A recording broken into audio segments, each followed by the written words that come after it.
وبركاته. اهلا اعزائي المشاهدين وحلقه جديده من اخبار وبلاي ستيشن. الحلقه النهارده يا جماعه خفيفه وجميله، واصحى معايا ما تنامش، انا ما باكلش كرانش. نبدا المباراه على بركه الله ونبدا اخبارنا. الخبر الاول بيقول: أدى النادي الأهلي مرانه الأخير بالقاهرة أمس باستاد التتش قبل السفر للإسكندرية اليوم لملاقاة فريق أبو قير للأسمدة. طبعا يا جماعة المباراة في ربع نهائي الكاس، والمباراة تذاع على اون تايم سبورت الساعة 5 إن شاء الله. النهاردة إن شاء الله الأهلي هيلعب الساعة 5 مباراة الكاس، والزمالك هيلعب الساعة 9. ان شاء الله الاهلي يكسب والزمالك يكسب برضه. ربنا يفرح الجميع. يا صلاح هات جون يا صلاح في اول مباراة. الخبر التاني يا جماعة خبر مهم جدا، هو قصير بس مهم. ان رضوان الجيد حكم نهائي افريقيا بين الاهلي والزمالك في استاد القاهرة. رضوان جيد ده طبعا زي ما احنا عارفين كان حكم مباراة الاهلي والهلال السوداني. كانت اخطر مباراة شفناها في تاريخنا الحديث يعني بصراحة. مباراة فيها كمية ضغط وكمية، يعني بصراحة الاهلي حرام ما يفوزش بالبطولة بعد اللي شافه في المباراة دي. يعني كون ان الاهلي عدى من المباراة دي فيؤهله انه ياخد بطولة افريقيا السنة دي مستريح.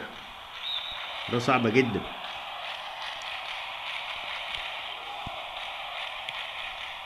الخبر بعد كده: الخطيب يعقد جلسة مع اللاعبين ويؤكد لهم أنه يجب أن يرد اللاعبين على كل التطاولات اللي حدثت الفترة الأخيرة على النادي الأهلي وعلى كابتن خطيب وعلى رموز النادي الأهلي.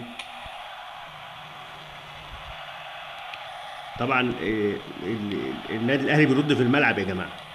النادي الأهلي الكابتن خطيب عايزينهم يردوا في الملعب، سواء في مباراة الكاس النهاردة أو في النهائي نهائي أفريقيا اللي إن شاء الله الاهلي يفوز بيه ان شاء الله، عشان يردوا على كل التطاولات.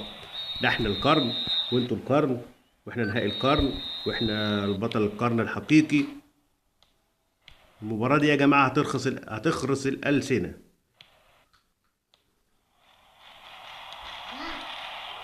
جون جون جون يا جماعة. المباراة دي فعلا هي مباراة القرن، انا بسميها مباراة القرن. والهدف جه في الخبر الصحيح.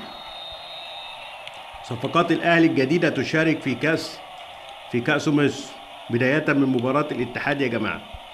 ان شاء الله النهارده اخر مباراه للاهلي هيلعبها بالسكواد الجديد القديم، وبدايه من المباراه القادمه الاتحاد من حق الاهلي يشارك بالصفقات الجديده اللي اتصابت. يعني طاهر اتصاب ومعرفش انا بصراحه. هو بدري بنون اللي ممكن يريحنا شويه. الدفاع عندنا متهالك، الدفاع مريض واصابات طويله يعني في الدفاع عندنا. الخبر بعد كده: اصابه صالح جمعه بفيروس كورونا. صالح وعبد الله الاخوات، يعني ممكن تلاقي فجاه على نهائي افريقيا الفريقين كلهم عندهم كورونا، لان واحد من الاهلي وواحد من الزمالك. اصابه صالح جمعه وعبد الله جمعه بفيروس كورونا بسبب الاختلاط مع كهربا. يا عالم مين اللي اتصاب بسبب التاني؟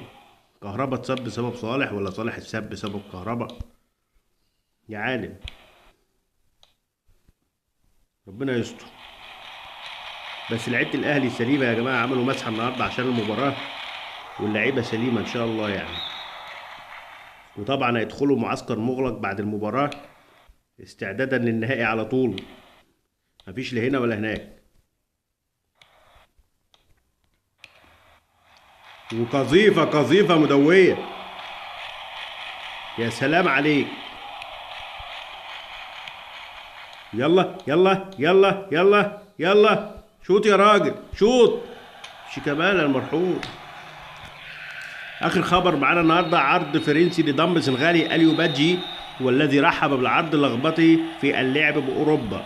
بادجي جاي له عرض فرنسي من الدرجة التانية يا جماعة، وإن شاء الله ربنا يوفقه ويشوف لنا ويشوف مكان تاني غير الأهلي يعني، لأن بصراحة الراجل بيقدم مستويات الله يعين. وبكده تكون خلصت حلقتنا النهارده يا جماعه من اخبار وبلاي ستيشن. واصحى معايا ما تنامش، انا ما باكلش كرانش. نرجو الاشتراك في القناه وتفعيل الجرس ليصلكم كل جديد، والسلام عليكم ورحمه الله وبركاته.